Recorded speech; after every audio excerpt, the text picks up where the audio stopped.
दुनिया का कितना भी दरिद्र व्यक्ति हो,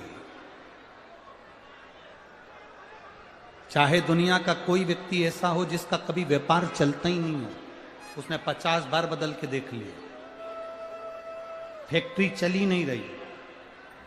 जिस काम को करने के लिए जाते हैं वो काम टल जाता है, आज की जगह कल, कल की जगह परसों, परसों की जगह नरसों, काम होता ही नहीं। बेटा बेटी का संबंध करने जा रहे हैं पर हो ही नहीं रहा।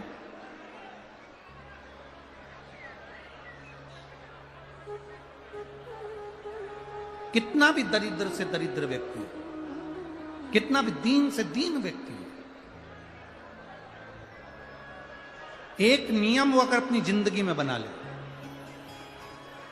प्रदोष काल में, प्रदोष के समय पर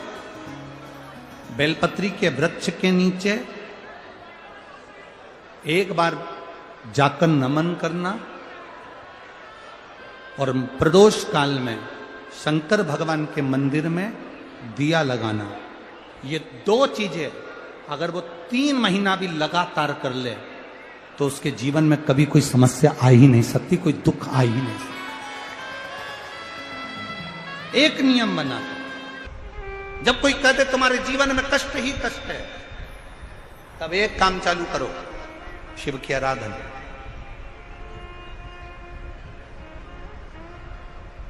तब एक काम चालू करो, भगवान शंकर की आराधना। 3 चीजें अपना लो। पहले नंबर पर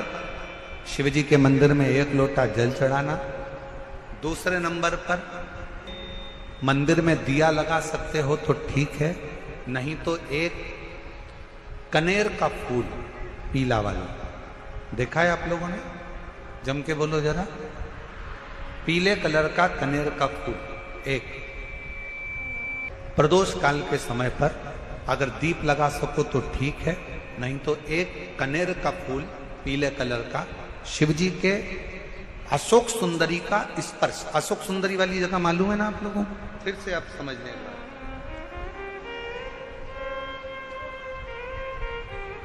ये शिवलिंग, जलाधारी, ये चरण, राइट में गणेश जी, लेफ्ट में कार्तिकेय जी, मध्य भाग में जो एक मोटी सी लाइन होती है वो अशोक सुंदरी का स्थान होता है। जहां पर शिवलिंग रखा हुआ है ये पार्वती जी का हस्त कमल। शिवलिंग के ऊपर जो कलश में से एक एक बूंद पानी गिरता है वो शंकर जी की 5 लड़कियां, जया, विषहरा, शामली बारी, दौतली, देव। शिव जी के 6ठे नंबर की लड़की अशोक सुंदरी मध्य भाग में। जब एक कनेर का फूल प्रदोष काल में अशोक सुंदरी वाली जगह पर स्पर्श कराकर शिव जी को समर्पित करना। 3 क्रम है, अगर बन सके तो करो। पहला 1 लोटा जल चढ़ाना। दूसरे नंबर पर अगर बहुत ज्यादा तकलीफ की जिंदगी चल रही हो, बहुत कष्टमय जीवन चल रहा हो और सब ने कह दिया कि तुम्हारी किस्मत में तो धक्के ही लिखे हैं, केवल आप धक्के ही खाओगे, तो एक कनेर का पुष्प प्रदोष काल में अशोक सुंदरी का स्पर्श कराकर शिवलिंग पर चढ़ाओ और शिव की आराधना और दिल से बाबा को पुकारते रहो, श्री शिवाय नमस्तुभ्यं, श्री शिवाय नमस्तुभ्यं। और मेरी जीजियों, मेरे जीजाओं, मेरी बेटियों, बेटाओं, मेरी माताओं, एक बात और आपसे कहना चाहूँ। जब आप पशुपतिनाथ का व्रत करो ना, पशुपति व्रत को अगर आप धारण करो, या सोमवार का व्रत करो, या शिवरात्रि का व्रत करो, या प्रदोष का व्रत करो, या आप शंकर जी के मंदिर में जाकर कोई उपास, कोई व्रत, कोई पूजन कर रहे हो ना, तो एक निवेदन और आज इस व्यासपीठ से करें आप लोगों के लिए। आपकी पूजन की थाली में सब कुछ है, सब कुछ। और जो आपके पास में बैठकर पूजन कर रही है उसकी थाली में अगर कोई कमी रह गई है ना, तो शिव महापुराण ये भी कहती है कि शंकर के सामने बैठकर किसी की पूजन की थाली में भी कमी मत देखो, बन सके अपनी पूजन की थाली में से थोड़ा सा सामान उसकी थाली में रख दो, प्रयास करना कि वो कमी ना देखी जाए। अगर हम भगवान की साक्षी में भी अगर कमी देखेंगे तो हमारे जीवन में कमियां बढ़ती चली जाए। हम क्यों कमी? ए गुरुजी, हमारी टेम्परेरी नौकरी है, बहुत कष्ट में हम, क्या करें हम? कहीं मत जाओ, तुम्हारे नजदीक में जो शंकर का मंदिर है उस मंदिर में जाकर झाड़ू लगाना प्रारंभ कर दो, तुम्हारे शिव जी के मंदिर में कहीं पोछा लगाना प्रारंभ कर दो, तुम्हारे शंकर के मंदिर में थोड़ा सा चंदन घिसना प्रारंभ कर दो। नौकरी पर जाओ, ड्यूटी पर जाओ, बच्चों को संभालो, परिवार को संभालो, उसमें से थोड़ा सा समय शंकर जी को देना प्रारंभ करो। थोड़ा सा समय निकालना शिव जी के लिए, थोड़ा सा समय। ए गुरुजी, अभी मेरी तनख्वाह तो मात्र 8,000 रुपए मिलती है, प्राइवेट जॉब कर रहा हूं, परिवार बड़ा है, गुरुदेव दिल्ली जैसे शहर में रह रहा हूं, बहुत दुख का जीवन चल रहा है, क्या करूं? किसी को हाथ नहीं दिखाना, किसी को पत्रिका नहीं दिखाना, किसी को भाग्य नहीं दिखाना, अब जो कुछ दिखाना अपने शंकर को दिखाना, उसके मंदिर में सेवा करना प्रारंभ करो। और मेरे बाबा तेरी सबसे बढ़िया, यदि कोई एक बार भी शिवालय की ओर चले जाता है, शंकर की ओर बढ़ जाता है, शिवालय की ओर बढ़ जाता है, तो उसके पितर, उसके पूर्वज और उसके जीवन में कितने भी दोष हों, वो सारे के सारे दोष समाप्त होते चले जाते, सारे दोष। और शायद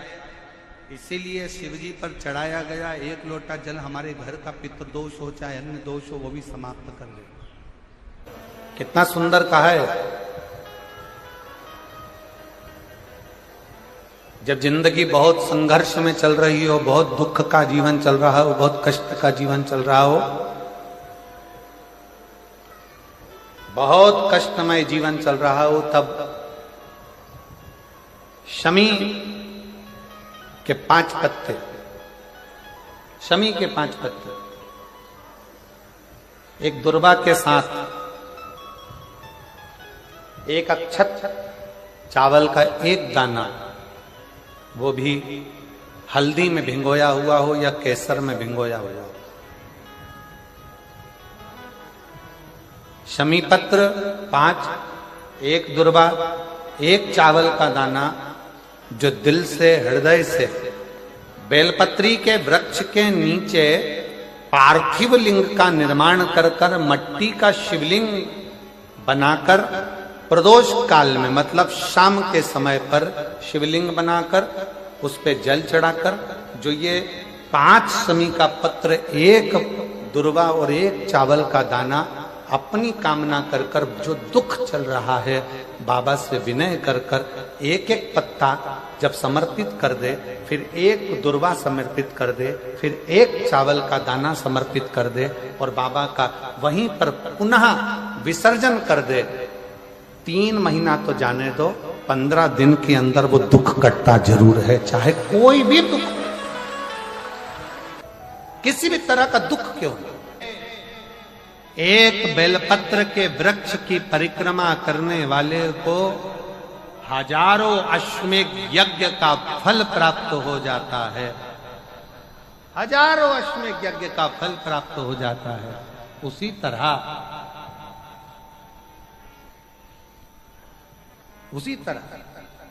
एक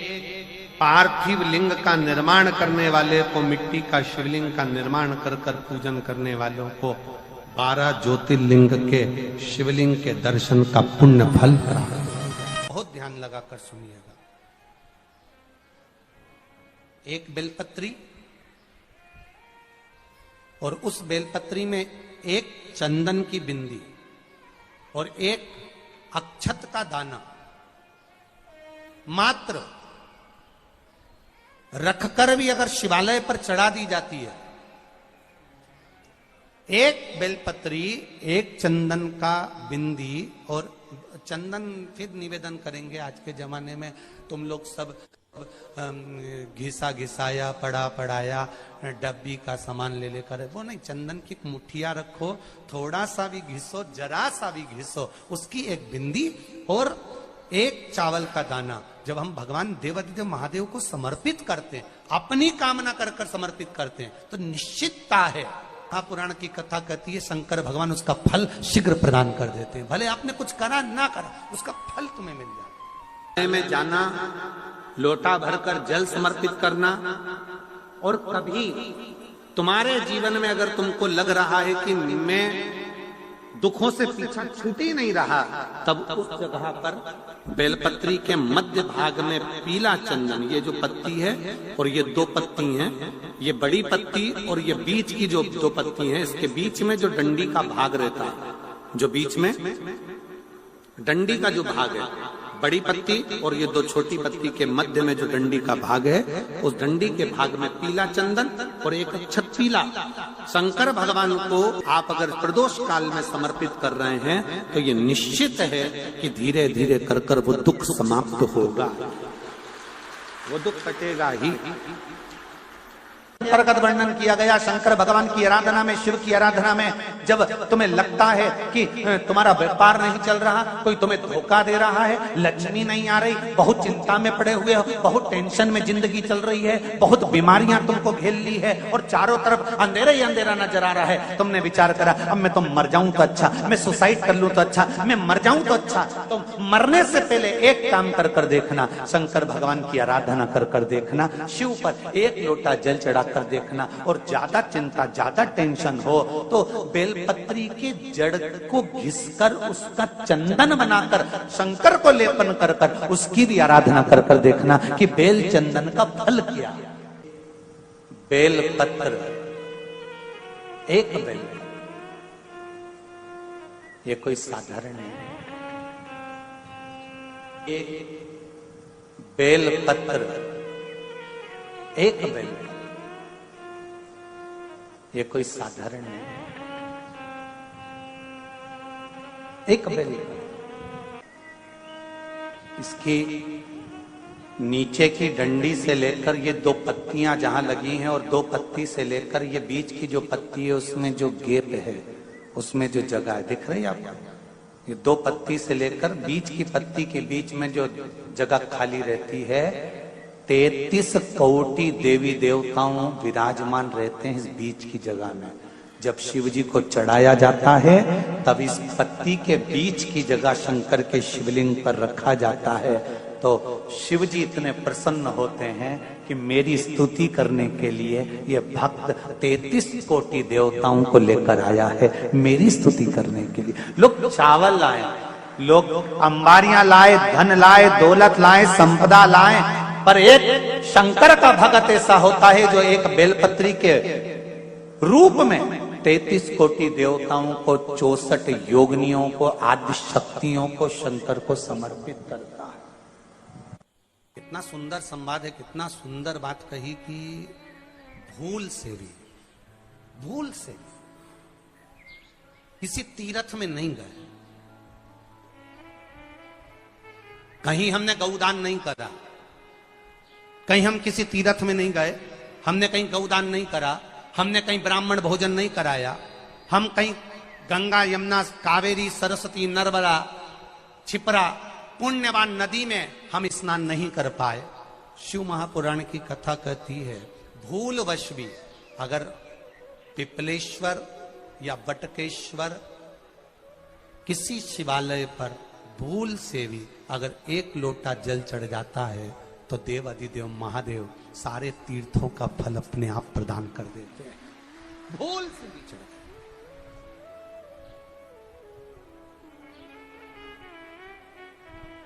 एकांतेश्वर महादेव किसी तीर्थ में नहीं गए, कहीं हमने गौदान नहीं करा, कहीं हम किसी तीर्थ में नहीं गए, हमने कहीं गौदान नहीं करा, हमने कहीं ब्राह्मण भोजन नहीं कराया, हम कहीं गंगा यमुना कावेरी सरस्वती नर्मदा छिपरा पुण्यवान नदी में हम स्नान नहीं कर पाए। शिव महापुराण की कथा कहती है भूलवश भी अगर पिपलेश्वर या बटकेश्वर किसी शिवालय पर भूल से भी अगर एक लोटा जल चढ़ जाता है तो देव अधिदेव महादेव सारे तीर्थों का फल अपने आप प्रदान कर देते हैं। भूल से भी चढ़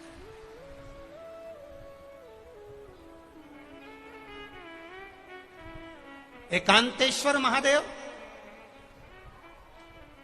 जो कि एकांत में बैठा हुआ है, एकांतेश्वर महादेव अकेला बैठा है अलमस्त होकर। आप जा रहे हो गाड़ी लेकर, आप 4 व्हीलर गाड़ी में जा रहे हो, ट्रैक्टर में जा रहे हो, ट्राली में बैठकर जा रहे हो, क्रूजर में बैठकर जा रहे हो, 2 व्हीलर गाड़ी में बैठकर जा रहे हो, और एकांतेश्वर महादेव का मंदिर दिख गया कोई एकांत में, भले उसका नाम नहीं मालूम तुमको कि कौन सा महादेव, और अकेला बैठा है जंगल में वृक्ष की छांव में एक ओटले पर, कोई दीवार नहीं, कोई जाली नहीं, कोई गेट नहीं, कुछ भी नहीं। ये शिव मंदिर में जाकर एक लोटा जल समर्पित करती थी। और शास्त्र कहता है कि शंकर के मंदिर में अगर एक लोटा जल कोई एक परिवार का व्यक्ति भी समर्पित कर रहा है तो समझ लेना कि वो अपनी 71 पीढ़ी को पार लगा रहा है। वो अकेला नहीं, 71 पीढ़ी को पार लगा रहा है। शिव महापुराण की कथा कहती है जब बच्चा गर्भ में आता है, माता के गर्भ में जब संतान आती है और माता के गर्भ में जब संतान रहती है, उस 9 महीने में स्त्री नारी अगर कहीं शंकर के मंदिर के सामने से निकल जाए या शिवालय का जल स्त्री को मिला हो या शंकर भगवान का कोई प्रसाद या शंकर भगवान का कोई नाम जाप या शंकर भगवान का कोई मंत्र जाप उस स्त्री के कानों में पहुंच जाए तो जो गर्भ में बच्चा होता है वो बच्चा शंकर की कथा तक या शिवालय तक उसको बिना बोले ही वो अपने आप चला ही जाता है, पहुंच ही जाता है। उस गर्भ में रहने वाले बच्चे को भगवान शंकर के मंदिर के सामने से भी कोई गर्भवती स्त्री निकल कर चली जाती है तो उसका भी फल उसको प्राप्त हो जाता है, उसका भी फल उसको प्राप्त हो जाता है। और वो फल साधारण नहीं होता। क्यों? बेलपत्री को जब भी चढ़ाया जाता है तो पीछे की डंडी पकड़कर नहीं चढ़ाया जाता। बेलपत्री को चढ़ाने के लिए मध्य भाग को, जैसे यह बेलपत्र होता है तो इसका मध्य की जो डंडी होती है, मध्य भाग होता है बेलपत्री का, तब मध्य भाग को पकड़कर हम भगवान शंकर को बेलपत्र समर्पित करते हैं। कोई भी बेलपत्र ऐसे नहीं चढ़ाता कि डंडी पकड़ के चढ़ा दिया, फिर पीछे की डंडी पकड़ के चढ़ा दिया।